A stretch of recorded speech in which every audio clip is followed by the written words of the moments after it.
to you again. We are live tonight to talk about Dharma or purpose, as my guest put it today in her story. Tonight I am interviewing Anna Gannon, who used to teach me yoga when I used to live in New York. Hello, Anna. Here she is. So Anna sent me a request so that I can add you. There you go.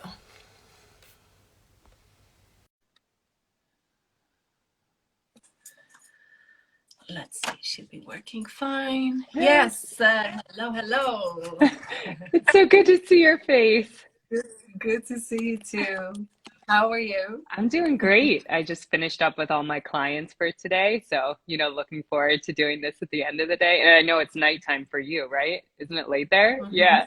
Mm-hmm. So just afternoon where I am. So I just finished my work day and now just get to hang out with you. Yeah. And that's the beauty of working for yourself, right? Exactly. You get to choose when the end of the day is. Yes, such a blessing. Yeah, for sure. All right. Well, thank you so much for, accepting my offer to come on live and talk about Dharma or purpose, as you put it today, which is a beautiful way to put it. So hello to everybody who's joining us live. Let me just do a quick introduction about the interviews and what Dharma is, and then we'll jump right in, as you'll be the focus point, or should I say your life story will be how we'll try to illustrate what Dharma is. So Dharma is a Sanskrit word that comes from the yogic texts. So they are over a few thousand years old, and this word comes with like different meanings. But the one that I'm particularly interested in is actually purpose. So we usually talk about life's purpose, soul purpose. In French, we have an expression that comes with the word mission. So I always say how like I've been looking for my purpose for a really long time, but that word mission really used to put pressure on myself. I was like, what's my mission? And mission was like, yet I was searching and searching. And Dharma really means our purpose in the sense that we incarnate with a unique energetic signature. And our Dharma is really about living our life, expressing that energetic signature through and through. Easier said than done, especially in our current culture, because this is really not what we teach kids, or at least this is not what I was taught growing up. And it could take many different shapes and forms, because there are as many dharmas as there are human beings on this planet, basically. So that's about it for the satisfaction of the mental brain that's trying to understand what that word means. But when I came up with the idea of interviewing people, it was actually to get out of the left brain and really start telling stories, so that it could inspire every single one of us listening, and realize that really living your Dharma doesn't have to be something humongous on this huge, like big mountain. And it can be for certain people. It can be as simple as just being you in everything that you do, in everything that you bring, in everything that you are being, really. And there will be some like particular theme that we'll play with tonight, because they are recurring. But before I jump forward, Anna, could you please introduce yourself and share with everybody who's listening live or will be listening to the replay, who you are and what you do to start, and then I have a third question to add to top those two questions. Beautiful. Yeah. And thank you, Perrine, for just your explanation of that. I so resonate with everything that you just said, and I love how you explained it. So thank you so much. I just see purpose in the same way. So thank you so much for your words. You actually made me get a little emotional for a second. Just your view. So thank you. So yeah, my name is Anna Gannon. What I do, I am an intuitive psychic. and I'm also an energy work and intuitive development coach. And it's a crazy story how I got here, but just to kind of We'll sum, get to that. yeah, we could definitely get to that. But to sum it down, I spend my days doing readings for people. So I do intuitive psychic readings, which are actually very intimate because I just have seen that in my work, I go very deep with people. It's not surface level stuff. It goes very deep into their energy, their system, what's going on in them. And then I spend the other half of my day training people. So, which I love. I love both of them for such different ways. But I do think that the training has something in my heart just because I get to work one-on-one with people and train them how to remember that they are energy, how to remember that they can come back to trusting themselves, to loving themselves through this work. So that's what I spend my days doing. And that's a big part of who I am in this world. Obviously, I have my personal life, but that's a big part of my professional life, which intertwines with the personal a lot. Yeah, yeah. I know you're a mama too. Yes. I think we had kids more or less around the same time. Yes. And yeah, every facets of our personality, whether it's professional or personal, to me is definitely part of our Dharma. But tonight, I just want to say you could obviously share just whatever you want to share, and just let things come naturally. But I don't think I'm, you know already about things and intuitive expression. So thank you so much for sharing that. The reason why I love to let my guests introduce themselves is to listen in their own words how they view themselves, how they present themselves. And what really matters to me, beyond who you are, beyond what you do, when it comes to Dharma, is really to understand why you do what you do. Yeah. What lights you up about doing what you do and being who you are, really. So yeah, could you expand on that? Yeah. Can I get a little into my story? Because that will kind of tell why I do what I do. Yeah, and actually we'll be talking about, of course you can go into the story, and before you do so, I'd like to share that challenges and obstacles and even trauma are usually part of our Dharma, because they bring us closer to who we are, or they help us realize our strength, our resources, our resilience. So yeah, feel free to dive straight away. Sure. Yeah. What I was going to ask anyway. Yeah, so much of what I do now is because of my story. That's why I was asking if I could dive into that first, just to give some background. So as you mentioned, right, I used to teach yoga in New York City, and I had my daughter, gosh, 7 years ago. She's 7. It's crazy. My first child, I had her 7 years ago, and when I was pregnant with her, actually, I ended up losing my job at 7 months pregnant, right? And during that time, and even though I taught yoga, I wasn't into meditation. That's something really important for people to know, because when I feel like people hear that I was a yoga instructor, they think, oh, you must have, been really into meditation. It's like, absolutely not. I was not. I was really into the physical practice, which I love and still love.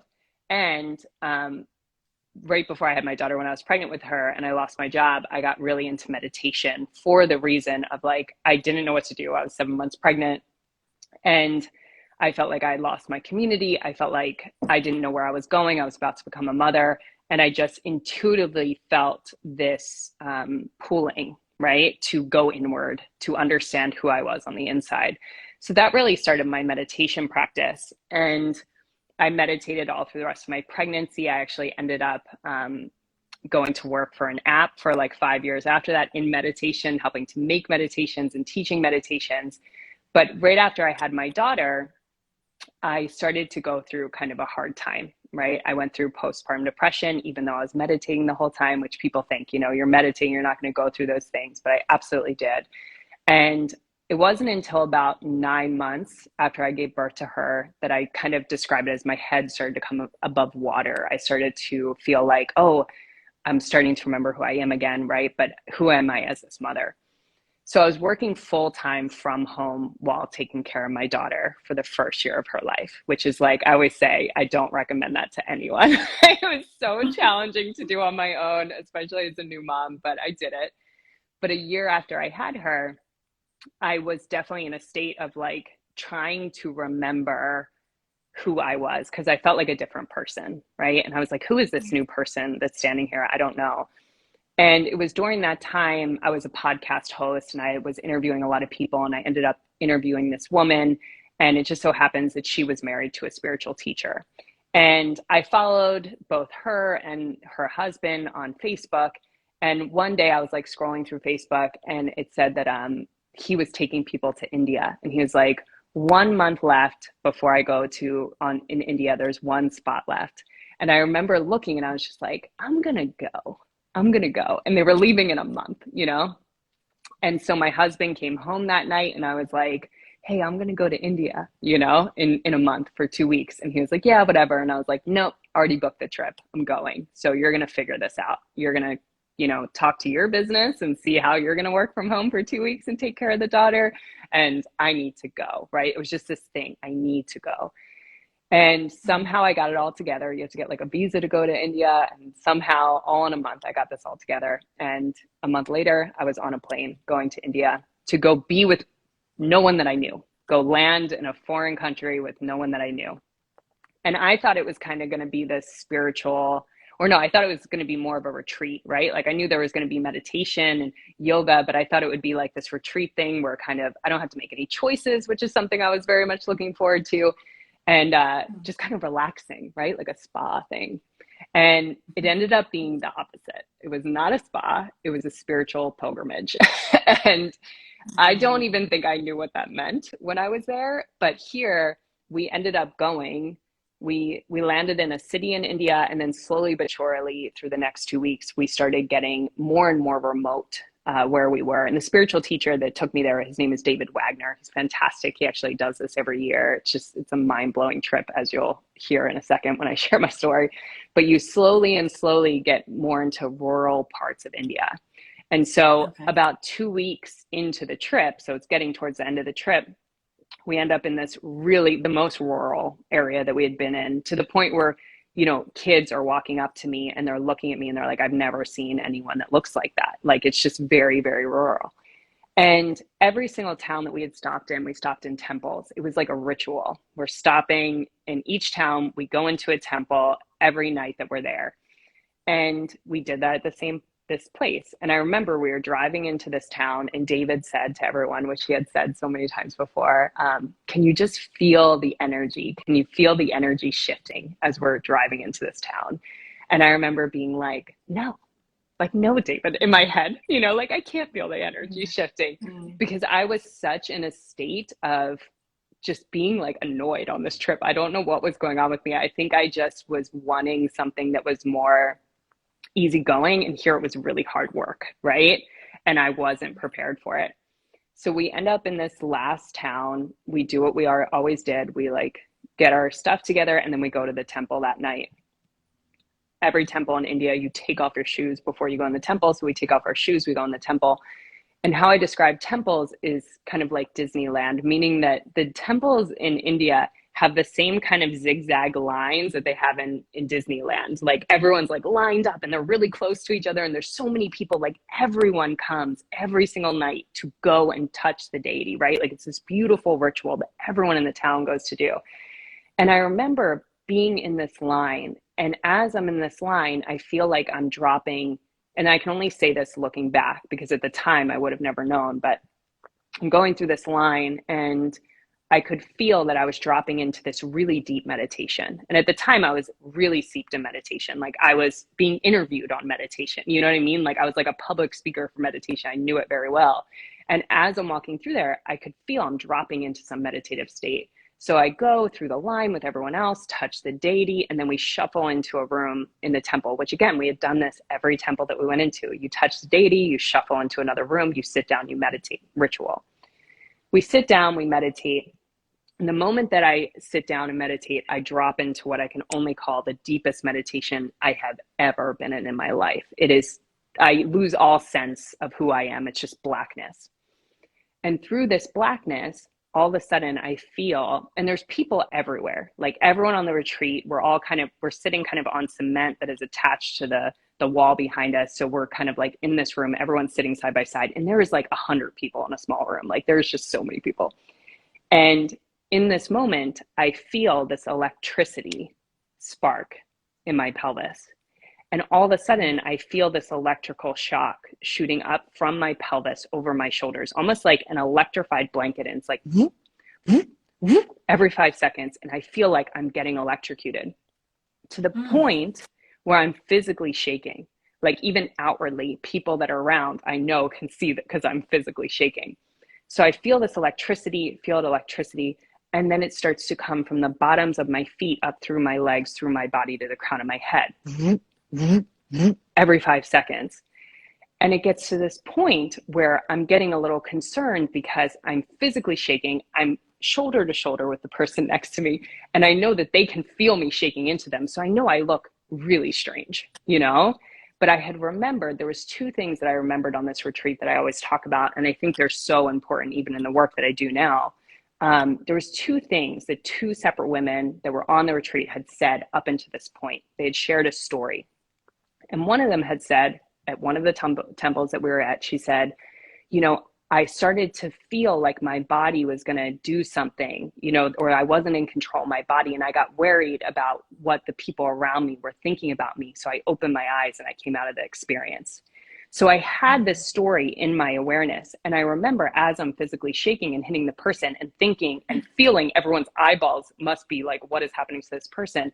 I remember having the thoughts, oh my goodness, someone's like, I should open my eyes. I look ridiculous. And then I remembered that story and I was like, nah. And I actually cursed. So I'm going to curse because that's how I say it in my head. That's how I actually said it in my head. I was like, nah, fuck it. I don't care. Right. And as I didn't care, the energy got stronger. It was like, I made that choice and it got stronger. I kept my eyes closed. And it got to the point where the energy built so much in my head that I felt like my head was literally going to explode. Like so much energy in my head that I was like fairly certain in that moment, my head is going to explode. And in that moment, I remembered the second story that another woman had said on the retreat at a different temple, shared this story. She said, I felt like there was so much pressure in my head. I thought my head was going to explode. I got scared, so I opened my eyes, right? And I remembered that story as this pressure was building in my head. And again, in my head, I just went, fuck it, let it explode. And in that moment, right when I said that, it was like all of a sudden, all the energy went. And I saw a lot of visuals, which I'll share very quickly. I just saw like this black tornado of smoke around me. Then I saw this spinning liquid, almost like oil, black liquid spinning in my pelvis. And I saw what architect people use, a compass, right? Spinning on the top of my head. So I'm feeling a spinning on the top of my head, a spinning in my pelvis, and there's this tornado like smoke around me. And I could feel that all these things were happening as I'm getting electrocuted. I have no idea what's happening. I'm just in this crazy state, right? And as all this pressure is building, all of a sudden I get a tap on my shoulder. Okay. And this just to give time, which I didn't understand time when I was in there. I was probably sitting there for about 45 minutes. Okay. And oh, wow. Yeah, and getting electrocuted that long. And I get a tap on my shoulder and it's David. And I look at David and David looks at me and there's this very unconscious look on our faces. Like I'm looking at him saying, what the hell just happened to me? He's looking at me like you just had an experience. And we get up. And this had been, again, a ritual. We sit in the meditation, then we get up from the temple and we go to the outside kind of corridor of the temple. Every temple in India kind of has an outside corridor. So he taps me, it's time to go out there.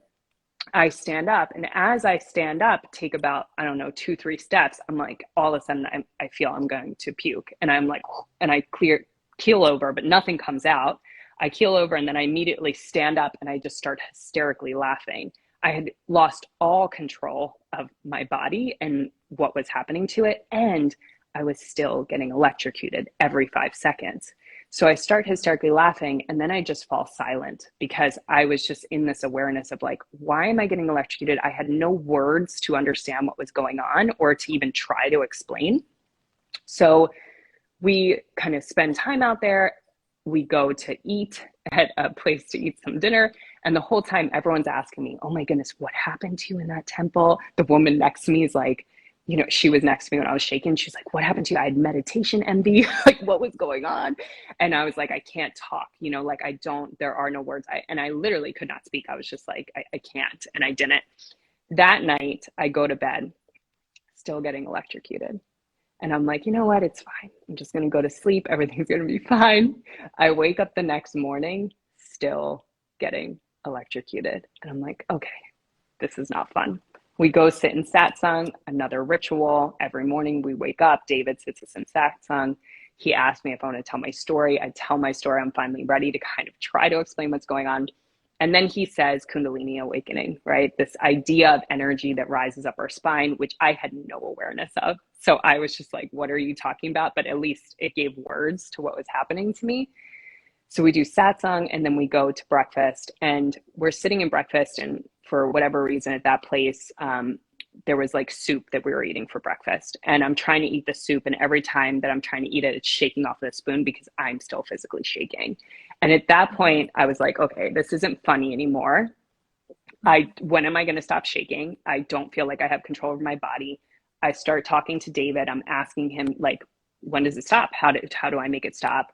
He tells me, you know, it's in me. It's an electricity and energy that woke within me. And I am totally not convinced by this because I felt it come from the ground. Like I felt it ignite in my pelvis, and then I felt it in my feet, come up through my feet into my body. So I'm like, no, it's not in me, it's in the ground. And I'm so obsessed with this. It is not in me, it's in the ground. He's like, no, it's in you. And I'm like, no, it's in the ground.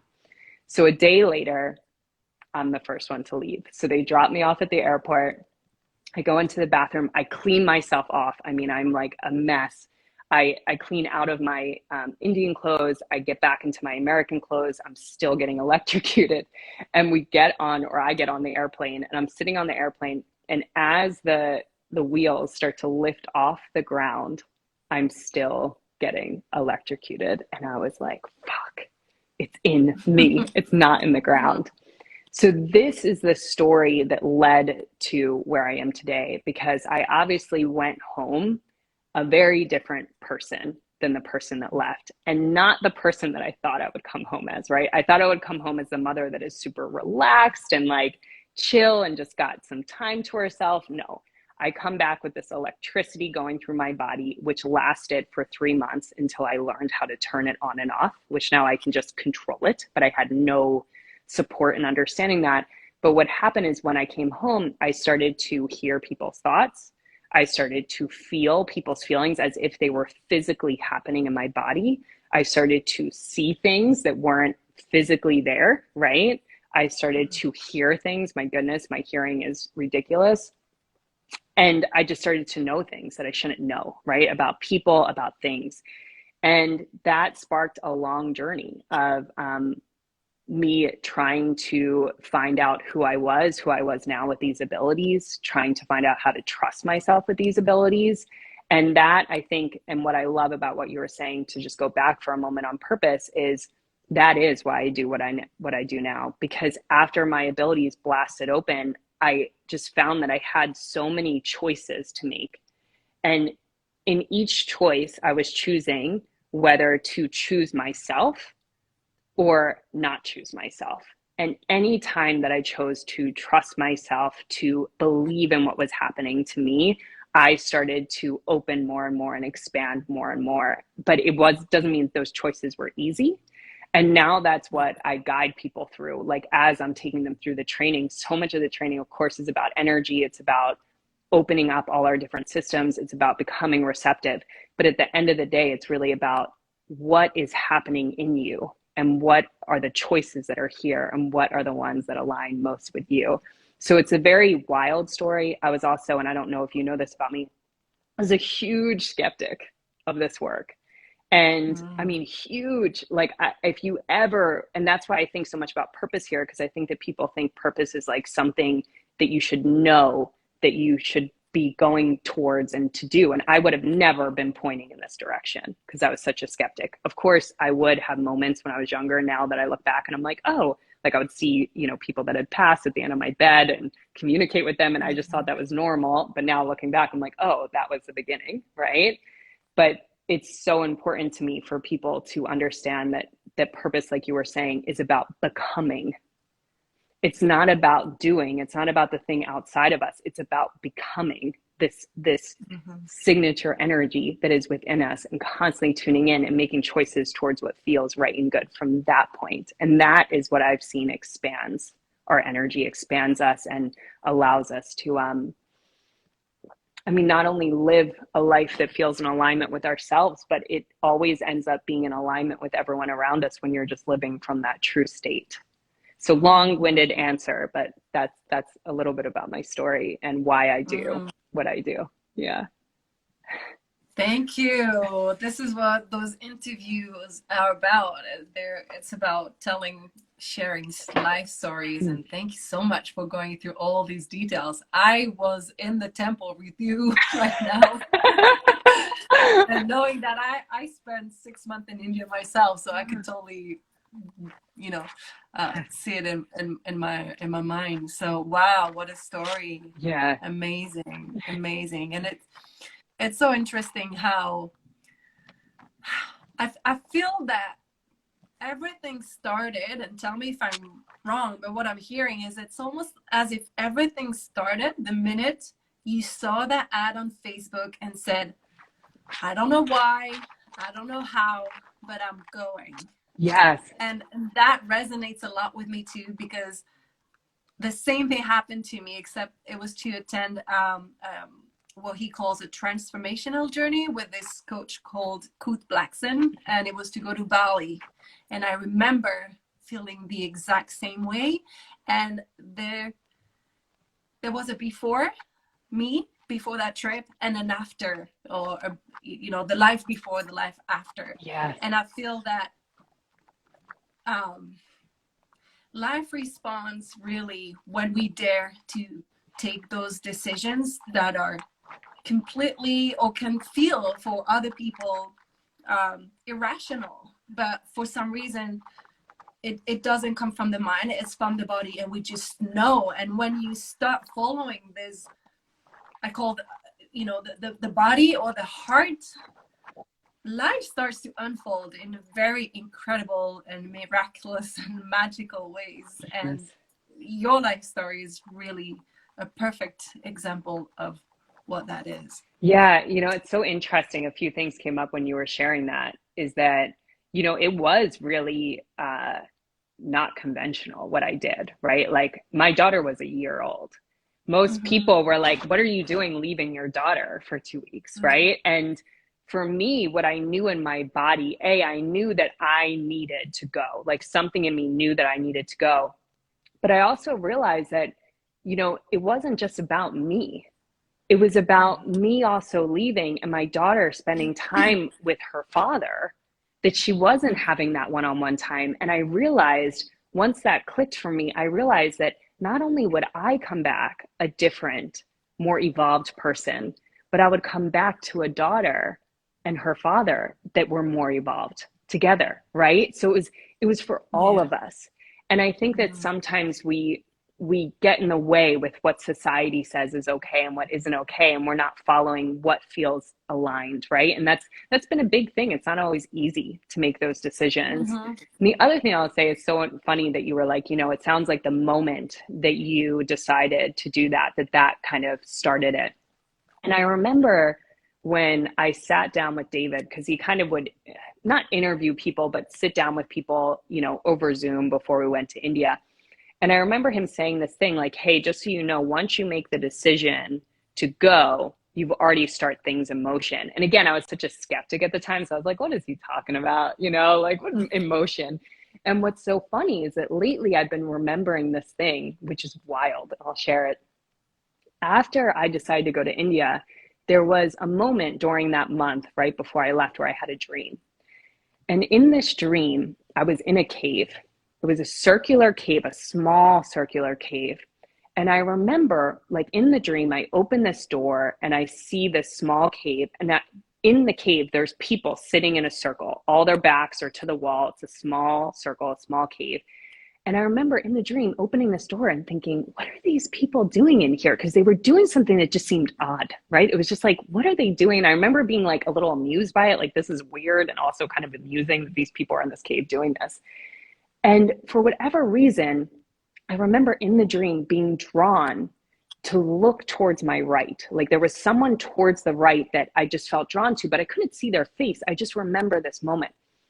And I had that dream. I remember waking up and just thinking, that's such a weird dream. Okay. And then a month later, I'm in India and I totally forgot about this dream. And David takes us into some caves, but it's like a big cave that has little rooms throughout, right? And at one point he takes us into this cave. It's a small cave. It's a circular. Everyone has to sit with their back against the wall. And when we're in this cave, he starts to say, okay, what we're going to do here is we're all going to start umming at different times, right? To create a vibration. And to be honest, like, in my head, I thought this was weird. And I'm like, whatever. I was such a pain in the butt on this trip. But I was like, I'm going to, So we start umming, creating this vibration, which again, I look back now and I'm like, that's such a beautiful thing. I was such a pain in the ass.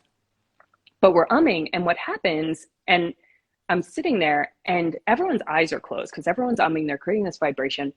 And for whatever reason, I felt this need to open my eyes. I was like, I just feel like, I felt like someone was looking at me. You know how you get that feeling like someone's looking at you?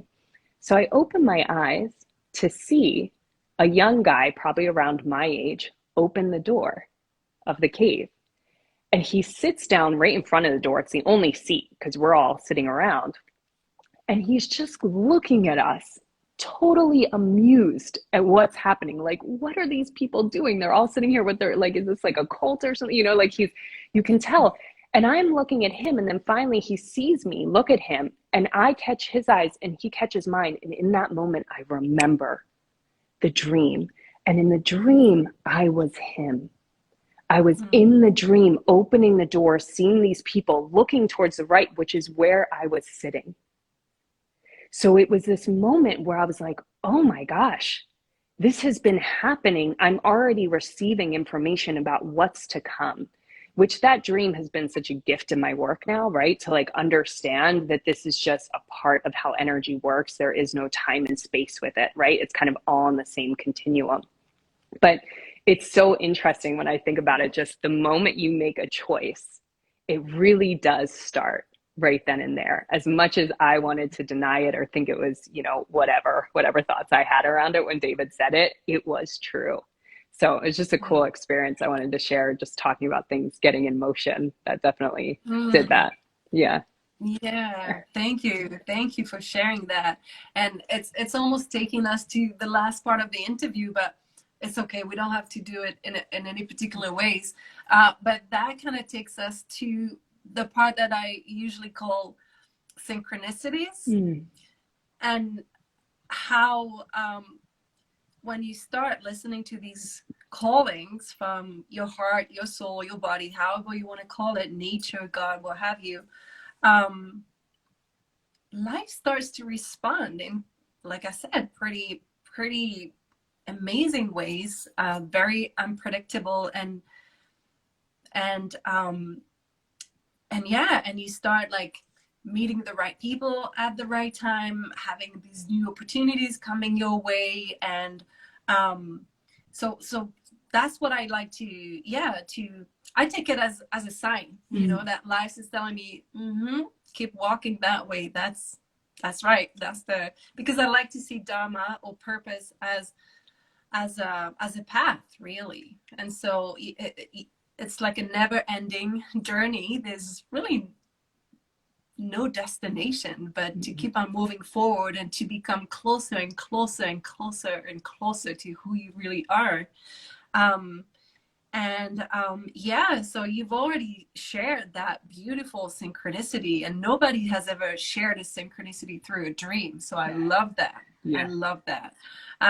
What I came to realize, and I always feel like I could give a little tap on my shoulder, because almost every single people I've interviewed, and I've interviewed over 50 to 60 now, when we start talking about synchronicities, and I ask, hey, is there any like big synchronicity, big or small, but because I do have a couple of big ones in my life and smaller ones that you'd like to share, and almost every single person is like, it's like an everyday thing now. It's like life has become this very flowy, and it doesn't mean it's easy. It doesn't mean there's no more hard days or low days, but there's a sense of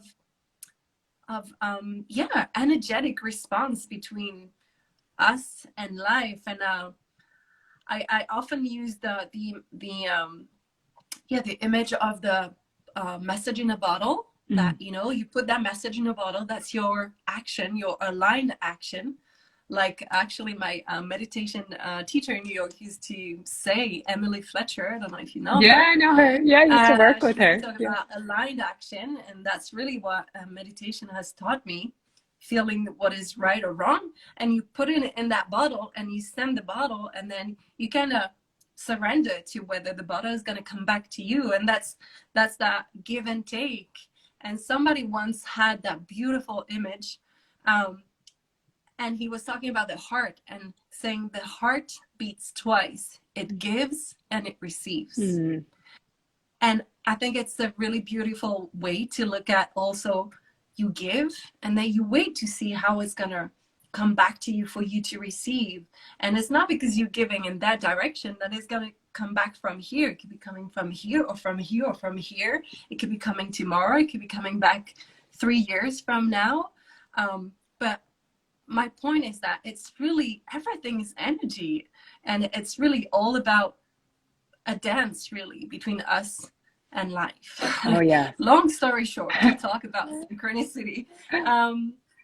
But yeah, so what's your take on that? And do you have any other stories around synchronicity you'd like to share? Yeah, I mean, a few. It definitely, I would say, you know, the more and more I've kind of leaned into this space of energy, of vibration, there's definitely more synchronicity itself, but also because I'm looking for it, right? Because I'm paying attention. And I think that that's something that a lot of people miss. If you're not paying attention, or if you're just saying everything's a coincidence, then you're not going to see the magic. I tend to say like life is magic and we're blind, right? Like we've just become blind to it. But absolutely, I mean, you know, that electricity that I told you about that awoke in me, that 3 months later, I kind of had to work on myself to figure out how to turn it off and on. You know, I spent the next 2 years in a really challenging time, like trying to figure out what is going on. Why am I hearing people's thoughts? Why do I know these things, right? And 2 years after that happened, I was still working at this meditation app. And it just so happened that I was sharing with my co-founder that stuff was going on in my life, and I really needed to talk to someone, right? Like I was just like, I feel like I need to talk to someone. And it just so happened that we had just brought on this new advisor who was also an investor. And it was this woman, and he was like, you know, why don't I just ask her to be like, for her advisor duty to mentor you? And I was super nervous because I had never had a therapist before, and I like felt really vulnerable. And especially everything that was going on with me, I didn't feel like I could really communicate exactly what was going on. But for whatever reason, I said, okay. And I didn't know much about her, right? So I end up talking to her thinking she's a psychotherapist, which she is, but she's also, and she's been studying embodiment for the last 30 years. She sees, sense, feels. She's been an intuitive for her whole life, you know? So it just so happened that because I opened to this idea of talking to someone, I actually ended up in the hands, and her name is Maureen Pelton.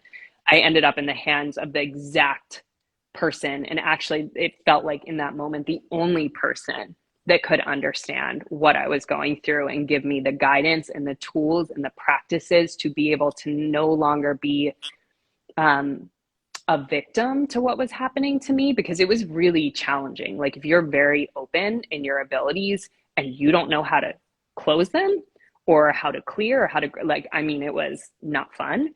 And she knew how to teach me and guide me through that. So not only did I get more of the kind of left brain guidance from her, but I also got the right brain guidance, the energetic guidance. And she, like, that was synchronicity in itself, but she also has just supported me. I mean, I ended up leaving that meditation job, and synchronicity, my friend was over at a new company and had me start at that company the day after I left that job. So it was like I left that job, and the next day I started another job and went into a place in which I was completely supported. I mean, the job that I moved into was owned by a mom of 7. Like, she understood how to take care of people and does understand how to take care of people. And I was held in kind of that cocoon for a couple of years. And in that cocoon, I was able to start my business because I started to see, hold on, I can use these abilities to support people, but also I think everyone has these.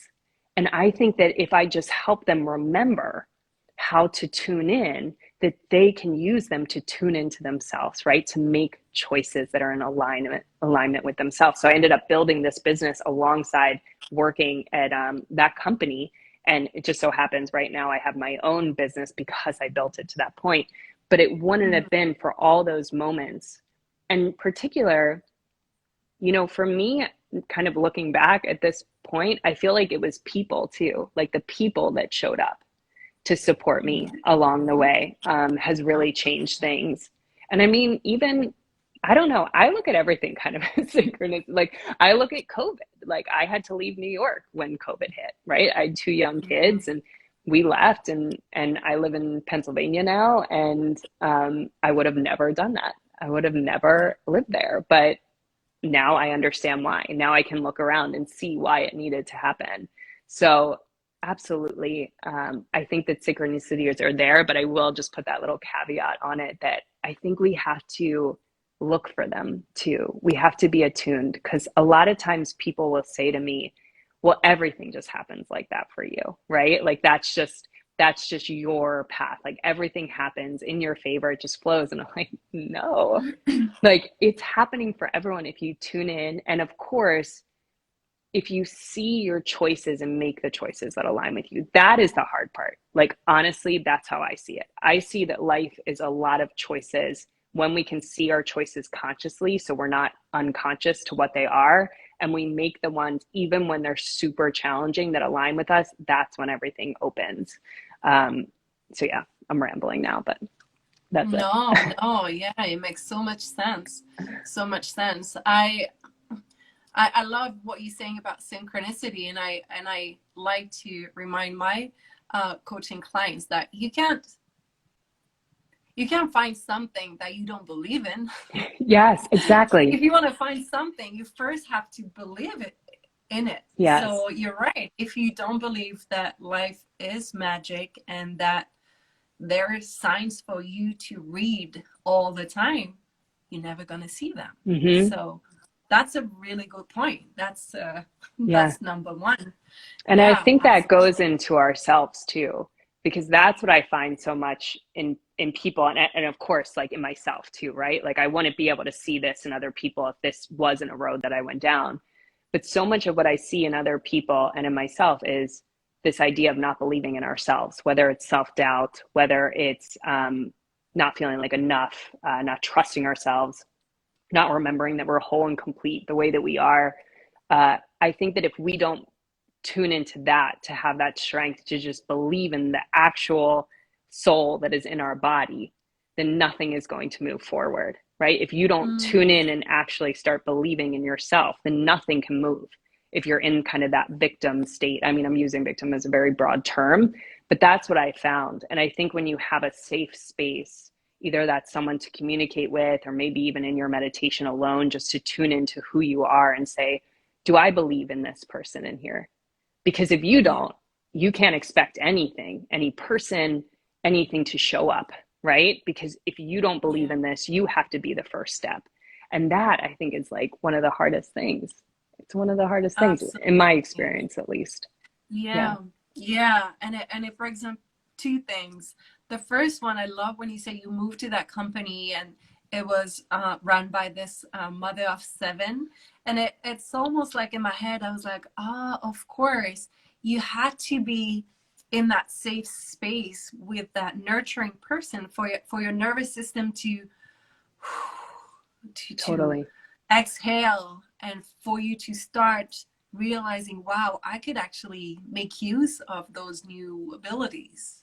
Yes. So yeah, so the safe space, whether coming from meditation or like you said, from bumping into the right people, and again, like, you're no longer working for that person, so it doesn't mean you're gonna be with these people, work or whatever. For even with friends, sometimes we resonate and we need the company of each other to grow and evolve, and then sometimes it starts to part, and it's okay. You can part in a very peaceful way. You don't even have to say something, and life can take you apart, and you can still wish well to the other person. But to me, it's also part of that dance. Yes. And then, yes. of course, I forgot the other thing I wanted to, yes, no, it's back. You said something earlier. I always do that. I always have it's a story of my life. I get it. You said something earlier, and I would like to circle back to that, because it's so important, and it kind of goes back also to like having that sense of self-esteem and self-confidence. To me, is really the beginning of that win-win circle, virtuous circle. I don't know if that's a word you can say in English. That's how we call it in French. But really living your Dharma is about being so true to yourself and walking a path that makes so much sense to you, that you're feeling nourished from who you are and what you do. And from that space, then you can contribute, and it becomes that win-win situation. And that, you can, I love that quote, you can't pour from an empty cup.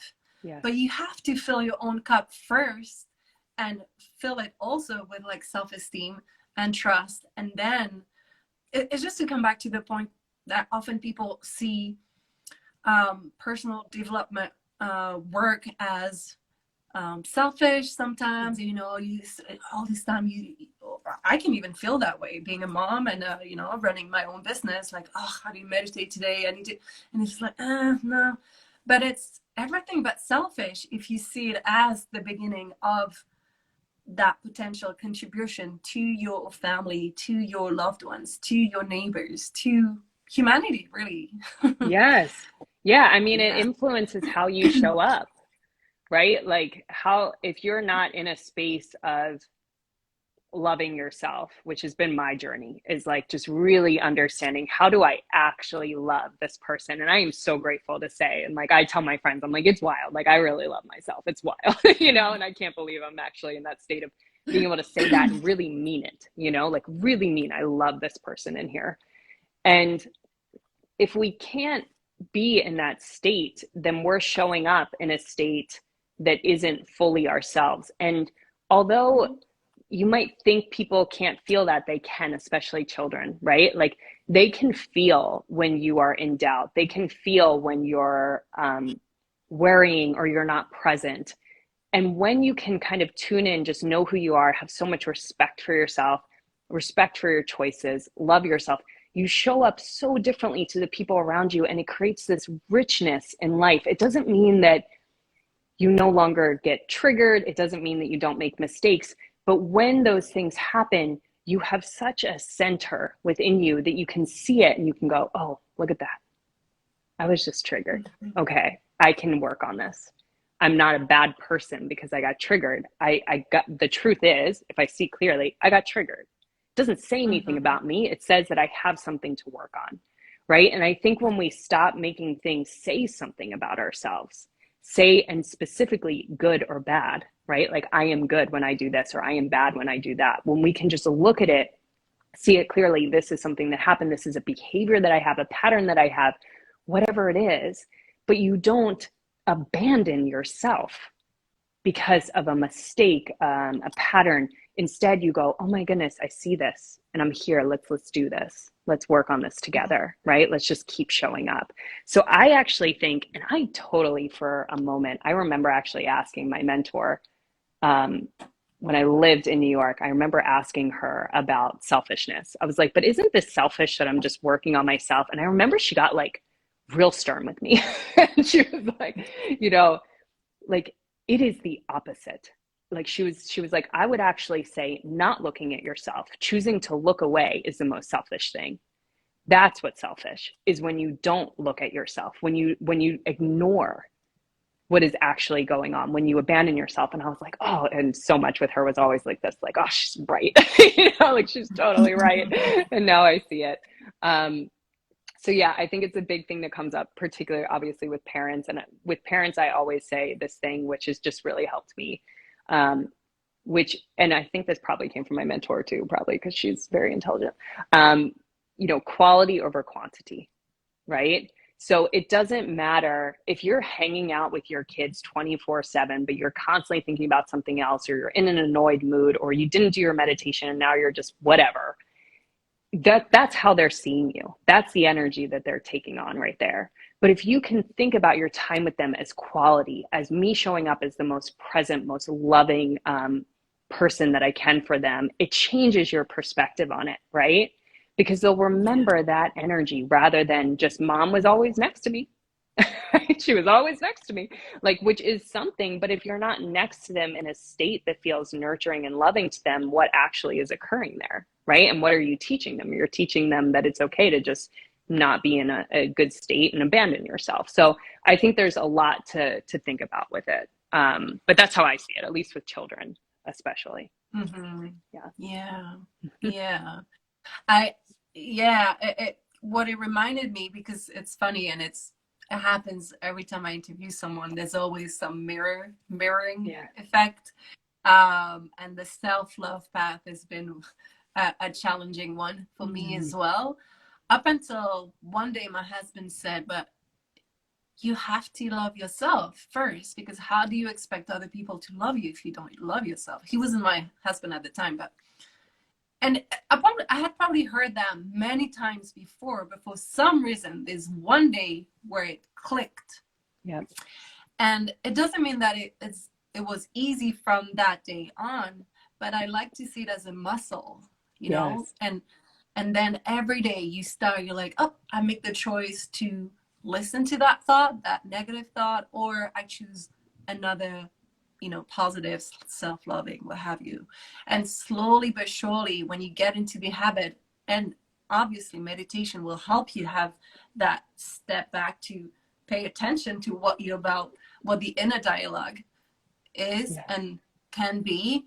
And then you start building that muscle of self-love and not abandoning yourself anymore, and being full of self-esteem for yourself and self-confidence, and start, again, walking that path of Dharma and purpose. Yeah. I mean, I always think about it with self-love that you're in a relationship with yourself. I think we forget that. Mm-hmm.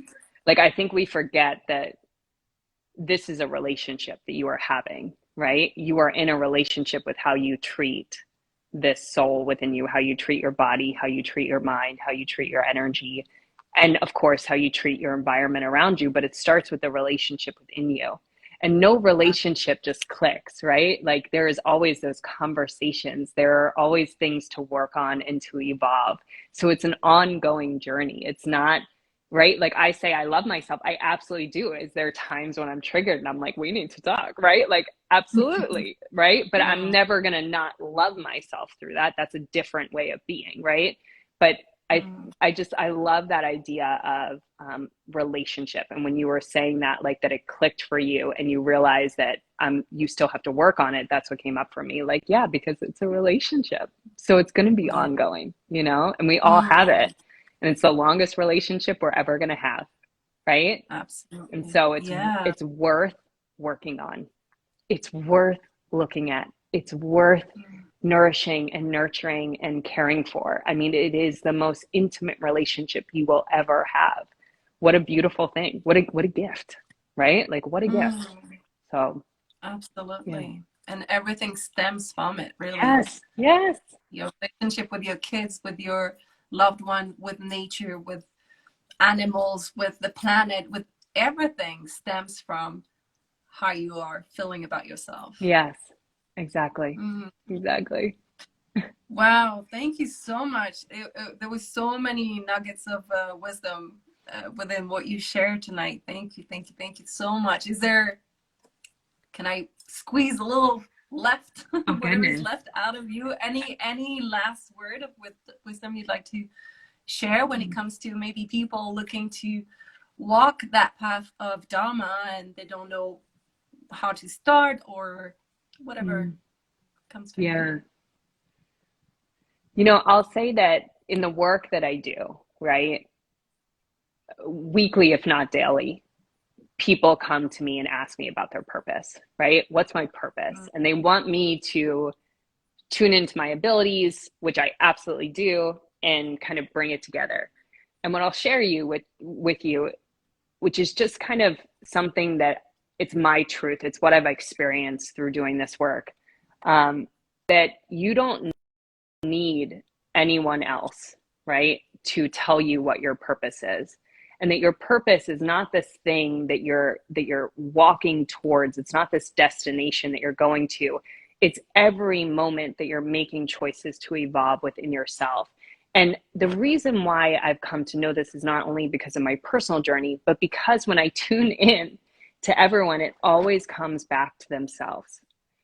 When they ask about their purpose, it always comes back to what is going on in yourself. What are you healing? What's evolving? What isn't moving that needs to move, right? So instead of looking at your purpose as kind of this external thing, look at it internally. What is my next choice and what actually feels right? That's just something I've been thinking about a lot, just because people constantly ask me about their purpose, which I love. Like, don't be scared to come and ask me about your purpose. I love to look at it. And I want to just empower people to understand that you always have the ability to tune in and evolve from the actual moment that you are in, that it's not about knowing what's going to happen in the future. It's about what is happening, right? What is going on in me right now? And how can I take this next step, make this next choice that truly feels, I keep using this word, but it's true, in alignment with me, right? So that's the last nugget that I'll share just in terms of purpose, just from someone that gets asked purpose a lot. So, yeah. And I love it because it's absolutely in line with what I tell my clients as well, that it's, you know, even if I call myself a Dharma coach, I'm only here to create a safe space, a safe container for you to get into that, inner journey, for you to find your own answer. But nobody can tell you what your purpose, what your Dharma is. It really has to come from within. So it does. Thanks so much. It does. Perfect. Yes. Perfect way to end that conversation. That was so inspiring. I don't know if you want to share what your news are, where people can find you, how to work with you.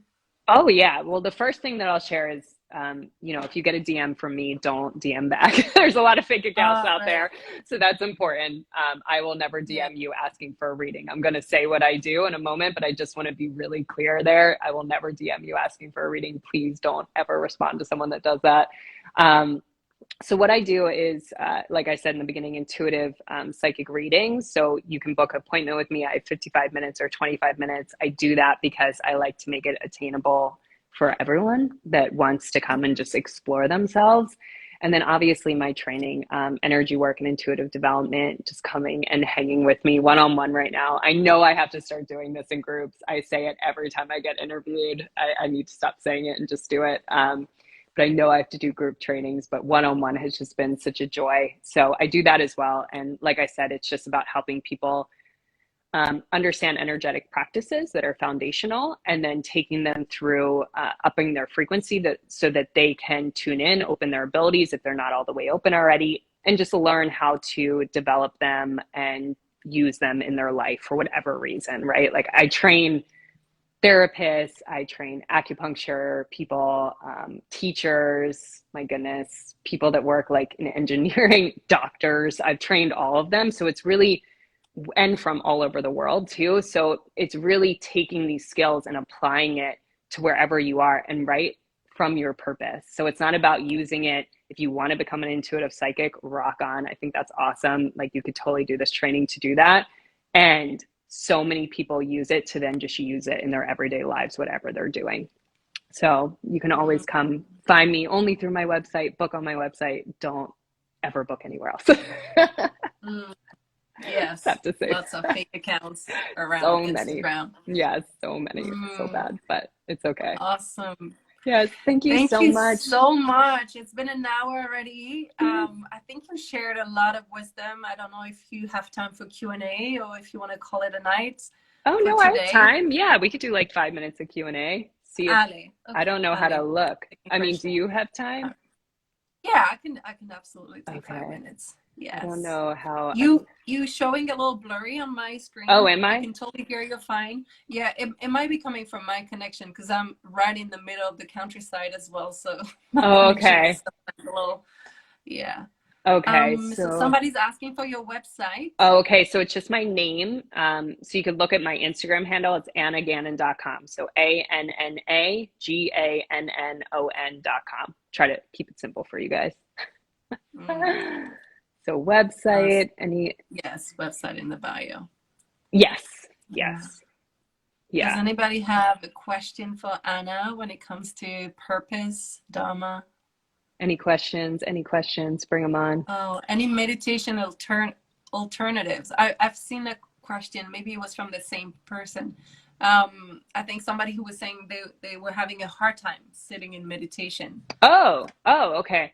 Well, I always recommend using Insight Timer. I don't know if you know that, Perrine, but that's free. So um, it's, and they have like thousands and thousands of meditations. It's Insight Timer app. So if you're kind Okay. of struggling with meditation, I always point people in that direction because there's such a variety of meditation there that you can try guided. You could just use a timer. But the main thing that I always tell people with meditation is, you know, the goal is to not stop thinking, right? Like your brain is an organ and its function is to think. So the goal is not to stop thinking. You're going to think. And if you try to stop thinking, you're going to drive yourself crazy. So it's just to be with yourself, to notice the thoughts, to honestly get to know yourself through the thoughts, because 98% of the thoughts that you have on a daily basis are repetitive. So you get to know yourself through them. So it's sitting in stillness, and also not, don't try so hard, like just be, right? Just be and play with what feels good for you. So that's my suggestion. How to deal Mm. when going through a divorce after a long-term relationship. How to deal, ask me in a different way. How to deal with what? Because obviously going through a divorce is very challenging. And just, I can add to my 2 cents on the Yes. meditation question. I love what you said, because a lot of people think meditating is about stopping the brain to think. And I love to remind people that the brain is made to think. And if you ask your brain to stop thinking, it's as if you were asking your hair to stop growing. Yes, It makes no exactly. sense, right? And Yeah. as another quote from Emily Fletcher that I loved was that you don't meditate to get good at meditation, but to get good at life. So Yes. just sit there. It doesn't matter if it doesn't look the way you think it should look, and just try it and try to stick to it for, even like a few minutes a day for a certain, maybe a few weeks or 21 days, as it's what to be said. That's how you create a habit, Yes. and see how your life changes and take it from there. Yeah, absolutely. Yeah, I used to think that, I remember actually asking my yoga teacher when I was in yoga teacher training ago.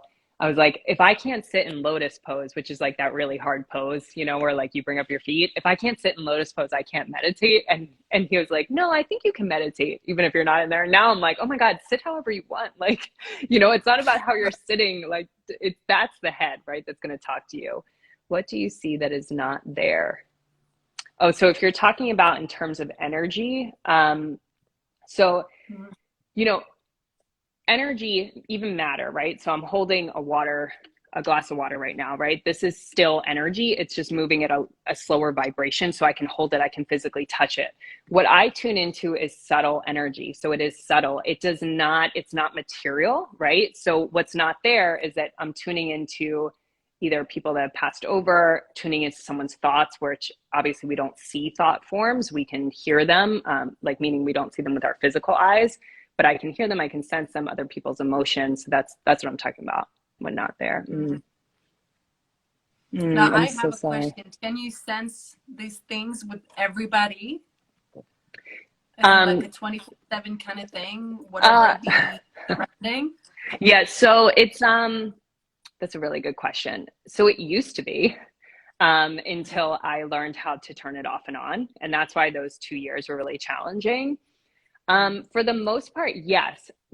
When someone is very skeptical, though, I find it very challenging. It's like they have this wall up, and I think it's because they're trying. And I remember being a skeptic, so it's kind of funny, but um, they have a wall up that it's just like they're trying at every moment to make you wrong. Like that is actually the energy that they're Mm, holding in that moment. So it's hard to tune in when someone's skeptical. That's the main thing. I mean, there's sometimes when people will make themselves very small. Like I'll see someone making themselves very small, but that's usually when they're hiding, like they're scared of what I'll see. But obviously I don't tune in with people unless I have permission, which like signing up mm, to get a reading is permission. But it used to just happen to me, which was very challenging, like I said, but now I would never tune into anyone. Like, right, we're on this call right now. I'm not receiving information from you. And that wouldn't be appropriate because like you didn't mhm. give me permission. That's like walking into someone's house and just thinking it's totally cool without knocking, right? So I'm very Right. ethical with it. Yes, I Mm, am clairvoyant. Yes. What's the difference? So there's different clairs. Clairvoyant is clear seeing, clairaudient is clear hearing, clairsentient is clear feeling, claircognizant is clear knowing. I have all of them open, and I train people. Some people are stronger in other ones. You'll usually hear me say I'm extremely clairaudient. Like I hear a lot, but all of my other ones are open as well. Um, mm. so any other questions? Anything else jumping on? Everyone's joining. No one's asking questions. I have a last Oh, one. good, good. Yeah. How are those abilities helping you, or maybe how is it playing as your role as a mother, really, with your children? Oh, that's such a great question. So I would say that my abilities, help me in everything. With my kids, I feel like I can just see and sense them clearly. And what I mean by that is they're still young, right? So I can almost see through the lens in which they see. And that's very Mm, helpful because when we're young, whether we remember it or not, we are seeing, sensing, feeling energy. It is our first language. When we come out, we do not have language, we do not have words. We are tuning in through energy, through subtle energy. So I enjoy that with my children, that I can see and sense kind of where they're at. And that gives me so much compassion to what they're going through, and also the ability to not squish that down, right? To let them experience energy, to let them understand how powerful they are, how powerful all of us are, through the lens of tuning into each other's energy and understanding how we exchange energy, how it impacts us. I think that's something we don't realize. We don't understand how impactful it is when we exchange energy, what we're leaving with people through our words, through our actions, what we're not leaving with people, right? What we're taking from people. So I believe that the kind of looking at subtle energy, remembering energy allows us to be way more compassionate. Like I am so weary about talking about anyone anymore because it's like if I start, even if it's a kind thing, right? Like I'm just sharing something that happened, I'm very aware of it because I know that in that moment, if I'm worrying about them and I'm talking about it in some way, shape, or form, I'm taking energy from them that they desperately need to work on their stuff, right? Like if mm, I'm wearing over here and I'm bringing their energy over here, I'm taking some of their energy. So I'm very just conscious of making sure that how I'm communicating, how I'm showing up is that I'm constantly keeping my own energy. So being embodied in myself and taking care of others in that way too. mm, Yeah, mm, it's interesting. I thought there was mm. oh, Yeah. oh, wow. Now there's questions. Thank you. Yeah, maybe we'll take a last one. There was one Yeah. that was interesting too. Somebody asking if these abilities tend to amplify during pregnancy or postpartum. So I would say yes. right? And if you're attuned to them, right? You might not feel it if you're not attuned to them, but definitely with my second, sorry, when I do this work, I burp, and it's this going to make people laugh on this call, but it's true. And I have to tell people when I'm working with them, because energy moves up and through the body. So it's just a way. Yeah. And when I'm burping, we're actually on to something interesting. That's usually what it means. So when I had my son, which is my second child, I was way more in tune with my energy. And what I found is that when you're pregnant, you are right, literally carrying another energy. So you will feel, that's why in my experience, women start to go more inward, because they are sensing and feeling so much. Their energy has almost doubled, right? So they're very attuned, because we feel through people's energies, right? Their fields that are around them, which is about arm's length distance away from you. So when you're pregnant, just think about that being doubled, right? You're feeling, you're picking up on other people's stuff, but you're also very much vulnerable to what's going on with you, what's going on with your baby. So it definitely amplifies in that way. And then in postpartum, again, you might not have a baby inside of you, but that baby energetically believes that it is you until about 9 months, right? So you're connected to that energy as well. It's almost like you're one energy. To the baby, you're one energy. And to you, honestly, you probably still are too. You just might not be attuned to it. So yeah, that's what I would say. Yeah. So Thank you. Thank you. Yeah, thank you for sharing all of this beautiful wisdom. It was such a fascinating topics, you know, still following the theme of Dharma, but like diving into the world of energetics. So thank you so much. I hope it was as inspiring as it was for me, for the people who listen to us live, and obviously I'll share the replay in a minute. Yeah, and Perrine, thank you for holding this space. Thank you for creating this container. Thank you for everything that you do. And I'm so grateful. I'm so grateful to have met you in real life, and to also just connect with you again. So thank you. Thank you. I just want to make sure I said that. Yes. Thank you, everyone that came too. Thank you. Yeah. Yep. Have a great afternoon, great night for whomever is on my neck of the wood, and I'll talk to you soon. Bye. See you. Bye.